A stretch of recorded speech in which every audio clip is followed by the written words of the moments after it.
नमस्कार, आप देख रहे हैं पब्लिक टाइम्स पूर्वांचल। मैं हूं हेमा। आइए जानते हैं देवरिया की खास खबरों को विस्तार से। महर्षि देवराह बाबा मेडिकल कॉलेज में मरीजों की संख्या अपेक्षाकृत कम देखी गई। अस्पताल परिसर में पहुंचे मरीज और उनके परिजन व्यवस्थित तरीके से कतार में खड़े होकर अपनी बारी का इंतजार करते नजर आए। पंजीकरण काउंटर पर भीड़ न होने से मरीजों को समय पर नंबर मिल सका। इसी दौरान अस्पताल में आयुष्मान भारत स्वास्थ्य खाता यानी आभा कार्ड बनवाने की प्रक्रिया भी सुचारू रूप से चलती रही। स्वास्थ्य कर्मियों द्वारा लोगों को आभा कार्ड से मिलने वाली सुविधाओं की जानकारी दी गई और आवश्यक दस्तावेजों के आधार पर कार्ड बनाए गए। कम भीड़ के कारण मरीजों को इलाज और पंजीकरण दोनों में राहत मिली, जिससे अस्पताल की व्यवस्थाएं संतुलित और व्यवस्थित दिखाई दी। फाइलेरिया उन्मूलन की दिशा में एक अहम पहल करते हुए भलुनी ब्लॉक के आयुष्मान आरोग्य मंदिर बरौली में फाइलेरिया मरीजों के लिए विशेष प्रशिक्षण कार्यक्रम आयोजित किया गया। इस कार्यक्रम का उद्देश्य मरीजों को प्रभावित अंगों की सही देखभाल के प्रति जागरूक करना था, ताकि बीमारी की जटिलताओं से बचा जा सके। कार्यक्रम में सीएचओ के नेतृत्व में पीएसपी सदस्यों के सहयोग से फाइलेरिया से प्रभावित मरीजों को रुग्णता प्रबंधन एवं दिव्यांगता निवारण का प्रशिक्षण दिया गया। इस दौरान 10 मरीजों को एमएमडीपी किट वितरित की गई, जिसमें साबुन, टॉवेल, एंटीसेप्टिक सहित आवश्यक सामग्री शामिल थी। सीएचओ द्वारा डेमो के माध्यम से प्रभावित अंग की साफ सफाई, नियमित देखभाल और व्यायाम की जानकारी दी गई। पीएसपी सदस्यों ने बताया कि समय पर देखभाल, स्वच्छता और दवा सेवन से फाइलेरिया के प्रभाव को काफी हद तक नियंत्रित किया जा सकता है। कार्यक्रम में आशा, आंगनबाड़ी कार्यकर्ता, स्वयंसेवक, फाइलेरिया मरीज और ग्रामीणों की सक्रिय भागीदारी रही। देवरिया जनपद न्यायालयों में कार्यरत अधिवक्ताओं और कर्मचारियों के लिए वर्ष 2026 के अवकाशों की सूची जारी कर दी गई है। जिला जज धनेंद्र प्रताप सिंह ने उच्च न्यायालय से निर्गत कैलेंडर के अनुपालन में स्थानीय व अतिरिक्त अवकाशों की घोषणा की है। घोषणा के अनुसार वर्ष 2026 में 15 जनवरी को मकर संक्रांति, 20 मार्च को रमजान का अंतिम शुक्रवार, 28 अगस्त को रक्षाबंधन, 19 अक्टूबर को महानवमी और 11 नवंबर को भैया दूज और चित्रगुप्त पूजा के अवसर पर स्थानीय अवकाश रहेगा। इसके अलावा जो राष्ट्रीय या अन्य अवकाश रविवार या द्वितीय शनिवार को पड़ रहे हैं, उनके बदले अतिरिक्त अवकाश भी तय किए गए हैं। महाशिवरात्रि जो 15 फरवरी को है, इसके स्थान पर 5 मार्च को होली के अगले दिन अवकाश घोषित किया गया है, जबकि दीपावली 8 नवंबर को है। इसके बदले 10 नवंबर को गोवर्धन पूजा के दिन अतिरिक्त अवकाश रहेगा। देवरिया जिले के आईटीआई उत्तीर्ण युवाओं के लिए रोजगार का अवसर सामने आया है। राजकीय औद्योगिक प्रशिक्षण संस्थान सलेमपुर में 9 जनवरी को निजी क्षेत्र की नामी कंपनियों द्वारा प्लेसमेंट का आयोजन किया जा रहा है। प्रधानाचार्य नीलेश मिश्रा ने बताया कि Maruti Suzuki India limited Gujarat की ओर से यह प्लेसमेंट 9 जनवरी 2026 को प्रातः 10 बजे से राजकीय औद्योगिक प्रशिक्षण संस्थान बरसीपार, प्यासी रोड, सलेमपुर परिसर में आयोजित होगा। इसमें सभी व्यवसायियों से आईटीआई उत्तीर्ण महिला व पुरुष अभ्यर्थी भाग ले सकते हैं। अभ्यर्थियों की आयु 18 से 16 वर्ष के बीच होनी अनिवार्य होगी। प्लेसमेंट में शामिल होने के लिए अभ्यर्थियों को अपने शैक्षिक प्रमाण पत्रों की मूल प्रति व छाया प्रति, बायोडाटा, आधार कार्ड, पैन कार्ड तथा 4 पासपोर्ट साइज फोटो साथ लाना अनिवार्य होगा। देवरिया जिले में मतदाताओं के लिए महत्वपूर्ण सूचना सामने आई है। विधानसभा निर्वाचन क्षेत्रों की मतदाता सूची का आलेख प्रकाशन मंगलवार को कर दिया गया है।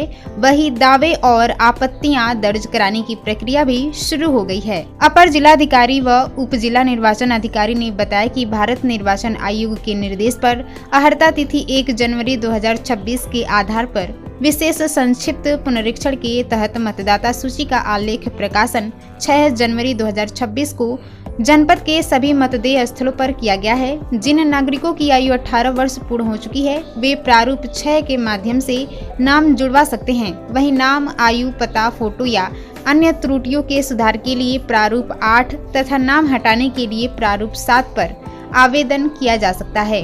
उन्होंने बताया कि दावे व आपत्तियां 6 जनवरी से 6 फरवरी 2026 तक संबंधित बूथ लेवल ऑफिसर के पास जमा की जा सकती है। सभी प्रकरणों का निस्तारण 27 फरवरी तक किया जाएगा, जबकि मतदाता सूची का अंतिम प्रकाशन 6 मार्च 2026 को होगा। मतदाता चाहे तो ऑनलाइन माध्यम से भी आवेदन कर सकते हैं। गोरखपुर व फैजाबाद खंड शिक्षक निर्वाचन क्षेत्र से जुड़े मतदाताओं के लिए महत्वपूर्ण सूचना जारी की गई है। निर्वाचन प्रक्रिया के पारदर्शी और अद्यतन बनाए रखने के उद्देश्य से निर्वाचक नामावली का अंतिम प्रकाशन कर दिया गया है। जिलाधिकारी व सहायक निर्वाचक रजिस्ट्रीकरण अधिकारी दिव्या मित्तल ने बताया कि अर्हक तिथि 1 नवंबर 2025 के आधार पर गोरखपुर व फैजाबाद खंड शिक्षक निर्वाचन क्षेत्र की निर्वाचक नामावली में किए गए संशोधनों की सूची निर्वाचक रजिस्ट्रीकरण नियम 1960 के अनुसार तैयार की गई है। संशोधनों के सहित अंतिम निर्वाचक नामावली का प्रकाशन किया गया है। उन्होंने बताया कि प्रकाशित नामावली की प्रति उनके कार्यालय, संबंधित सहायक निर्वाचक रजिस्ट्रीकरण अधिकारियों तथा नामित स्थलों पर निरीक्षण के लिए उपलब्ध रहेंगी, ताकि संबंधित मतदाता आवश्यक जानकारी प्राप्त कर सकें। देवरिया जनपद में नशे के खिलाफ चलाई जा रही अभियान के तहत पुलिस को एक बड़ी सफलता मिली है। भाटपरानी थाना पुलिस ने चेकिंग के दौरान भारी मात्रा में अवैध गांजा बरामद करते हुए एक अभियुक्त को गिरफ्तार किया है। पुलिस अधीक्षक के निर्देशन में चल रहे अभियान के क्रम में थाना भाटपरानी पुलिस ने संदिग्ध व्यक्तियों और वाहनों की चेकिंग के दौरान मुखबिर की सूचना पर फुलवरिया चौराहा कस्तूरबा गांधी बालिका छात्रावास के पास से अभियुक्त विनोद कुमार सिंह को गिरफ्तार किया। अभियुक्त के कब्जे से 6 किलोग्राम 810 ग्राम नाजायज गांजा बरामद किया गया। इस संबंध में भाटपरानी पर एनडीपीएस एक्ट की धारा 820 के तहत मुकदमा दर्ज कर विधिक कार्रवाई की जा रही है। पुलिस ने बताया कि मादक पदार्थों की तस्करी पर रोक लगाने के लिए ऐसे अभियान आगे भी जारी रहेंगे। यह कार्रवाई देवरिया पुलिस द्वारा की गई। अयोध्या से जनकपुर को जोड़ने वाले रामजानकी मार्ग के चौड़ीकरण को लेकर किसानों की जमीन से जुड़ी विवाद सामने आया है। सड़क विस्तार के अधिग्रहित भूमि के चिन्हांकन हेतु NH 227A और राजस्व विभाग की संयुक्त टीम ने मौके पर जांच की, लेकिन देर शाम तक किसी ठोस निष्कर्ष पर नहीं पहुंच सका। किसानों का आरोप है कि मानक से अधिक जमीन ले ली गई है और अब तक मुआवजा भी नहीं मिला। लवरछी बाईपास से पूर्वी रेलवे ढाला तक करीब 500 मीटर क्षेत्र में 2 दर्जनों से अधिक किसानों की जमीन को लेकर विवाद बताया जा रहा है। टीम ने घंटों पैमाइश की। इससे पहले कपरवार के गंगा प्रसाद पांडे की जमीन का चिन्हांकन किया जा चुका है, जहां ठेकेदार द्वारा अतिरिक्त जमीन कब्जाने की बात सामने आई है। सुरक्षा के मद्देनजर मौके पर पुलिस बल तैनात रहा। एसडीएम विपिन कुमार द्विवेदी ने बताया कि प्राप्त शिकायतों के आधार पर संयुक्त टीम से चिन्हांकन कराया जा रहा है और जल्द ही विवाद का समाधान कर लिया जाएगा। देवरिया जनपद में अपराध नियंत्रण के लिए चलाए जा रहे अभियान के तहत भटनी थाना पुलिस को बड़ी सफलता मिली है। वाहन चेकिंग के दौरान पुलिस ने चोरी की मोटरसाइकिल के साथ 2 अभियुक्तों को गिरफ्तार किया है। पुलिस अधीक्षक के निर्देश पर अपर पुलिस अधीक्षक दक्षिणी के मार्गदर्शन व क्षेत्राधिकारी भाटपरानी के पर्यवेक्षण में थाना भटनी के नेतृत्व में यह कार्रवाई की गई। पुलिस टीम ने रेलवे कॉलोनी के पास चेकिंग के दौरान रोशन कुमार और शैलेश कुमार यादव को मोटरसाइकिल संख्या BR 28U8469 के साथ पकड़ा। ई चालान ऐप से जांच करने पर वाहन चोरी का पाया गया। पुलिस द्वारा वाहन स्वामी से संपर्क करने पर पुष्टि हुई कि यह मोटरसाइकिल सितंबर 2025 में गोपालगंज जिले से चोरी हुई थी, जिस संबंध में पहले से मुकदमा दर्ज है। दोनों अभियुक्तों को गिरफ्तार कर वाहनों को कब्जे में लेते हुए विधिक कार्रवाई की जा रही है।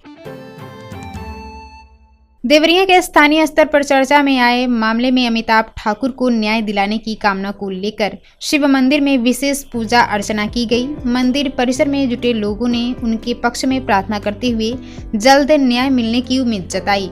पूजा कर रहे आचार्य श्रीधर पाठक ने कहा कि अमिताभ ठाकुर सामाजिक और धार्मिक अवसरों पर लोगों की मदद करते रहे हैं, इसी कारण उनके लिए ईश्वर से न्याय की प्रार्थना की जा रही है। न्यायिक प्रक्रिया के तहत सीजेएम न्यायालय ने सुनवाई के बाद अमिताभ ठाकुर की जमानत याचिका खारिज कर दी है। रिमांड को लेकर भी सुनवाई पूरी हो चुकी है, जिस पर न्यायालय का फैसला आने वाला है। मामले को लेकर अमिताभ ठाकुर के अधिवक्ता ने कहा कि वे आगे की कानूनी प्रक्रिया के लिए पूरी तरह से तैयार हैं और न्यायालय के अगले आदेश का इंतजार किया जा रहा है। आपको बताते चले कि देवरिया जनपद में अपराध नियंत्रण को लेकर चलाए जा रहे अभियान के तहत सलेमपुर थाना पुलिस को एक और सफलता मिली है। गो तस्करी के मामले में वांछित चल रहे एक व्यक्ति को पुलिस ने गिरफ्तार किया है। पुलिस अधीक्षक संजीव सुमन के निर्देशन में अपर पुलिस अधीक्षक के मार्गदर्शन व क्षेत्राधिकारी सलेमपुर के पर्यवेक्षण में ये कार्रवाई की गई।